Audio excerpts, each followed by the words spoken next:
The Carroll County Farm Museum opened its doors to the public on August 13, 1966. Located in the heart of downtown Westminster, Maryland, the Farm Museum depicts mid-19th century rural farm life. The museum was established as an educational facility created to promote the prestige and general welfare of Carroll County. The Carroll County Farm Museum will be celebrating 50 years in 2016, and to recognize this anniversary, a display has been created and made available in the Living History Center.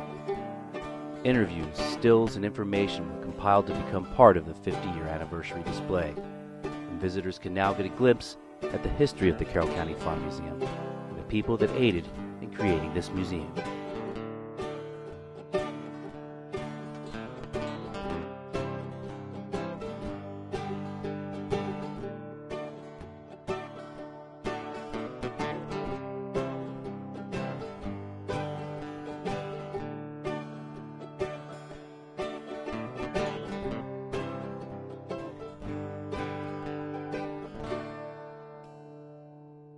Well, this was the Alms House,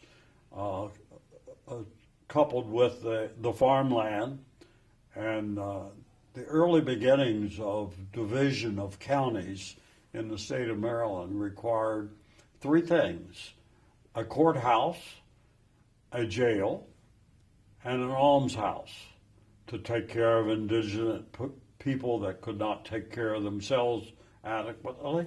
And so here we were with a 185-acre farm that had typical animals on it: cows, horses,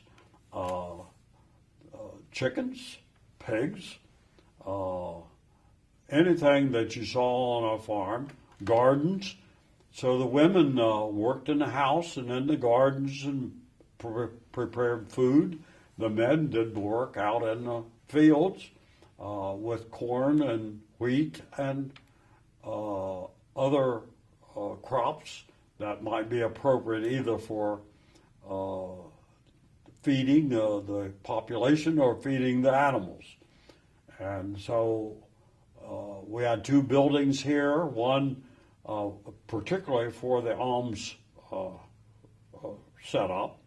The women used the two upper stories of the main house as a dormitory, and there was a men's dormitory separate and apart from the main house. And those rooms were simply dormitory rooms, and so they lent themselves very well to use for individual exhibits.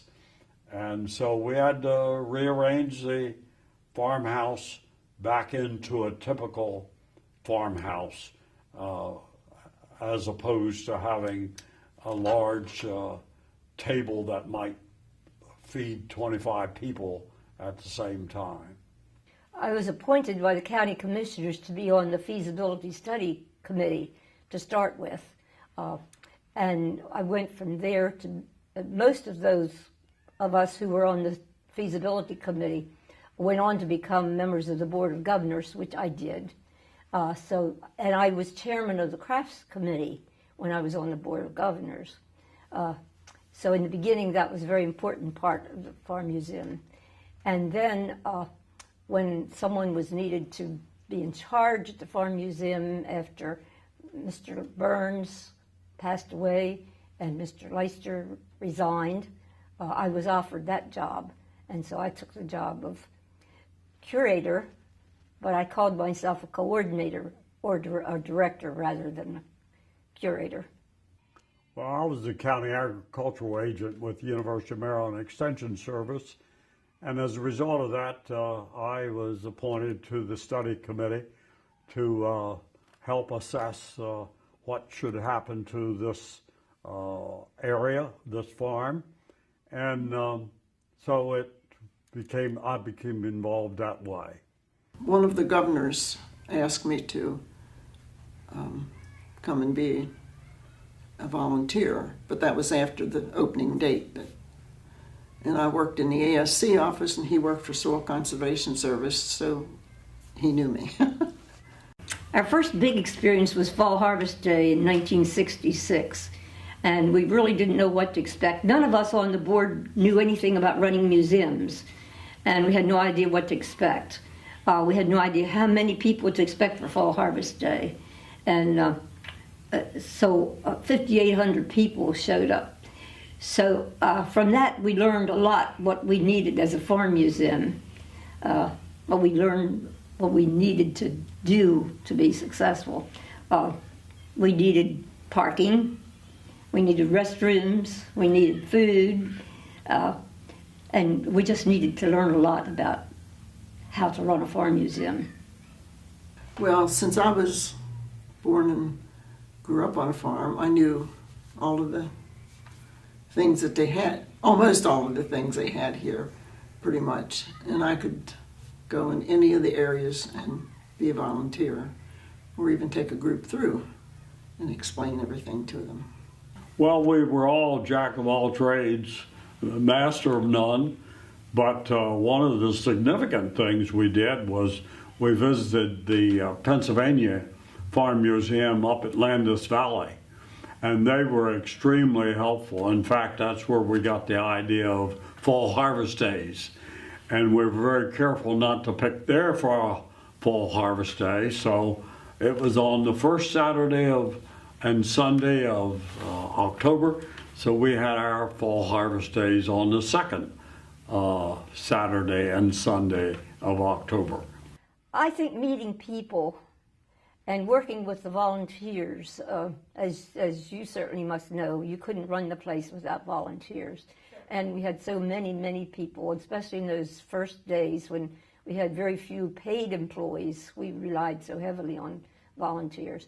And to get to know those people and work with them, associate with them, that was great. And one of the significant things about Fall Harvest Days was the demonstrations that occurred. We had at one time 37 different demonstrations going on. And as any of the public realizes, when you go to a place like Williamsburg or any other museum, it's important to have the people understand what things are.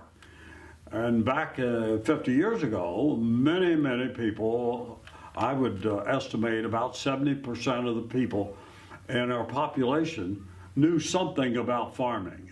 Their grandparents were farms, they lived in a farm community or rural area, and that's quite different from today. It was interesting, though, to greet the people in areas that, out of the city especially, that didn't know much about any of the things that was there. And then some of them, they liked to talk about their family and what they grew up with, and their grandparents had all of these things, and it wasn't new to them. So that was always interesting to hear their stories. Well, it's changed considerably, and with exhibits more formally presented,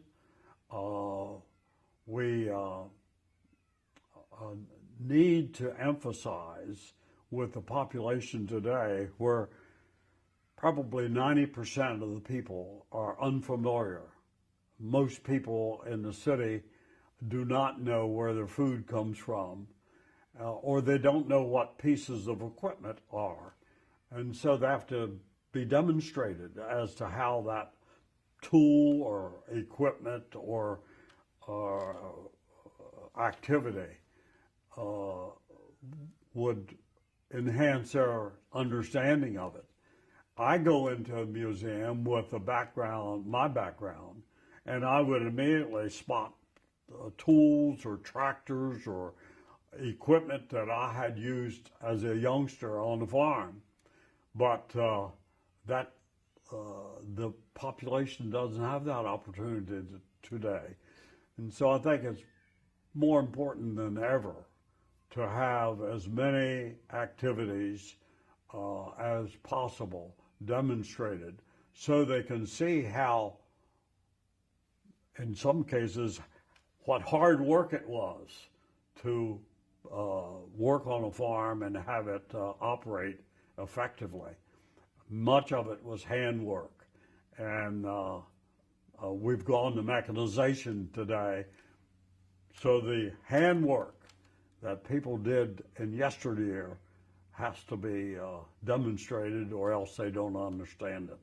I'd certainly hope that it continues for a long time, because we need to maintain this history of what farm life was like before the days of electricity and telephone and all the gadgets that we have today. So I think that needs to be maintained.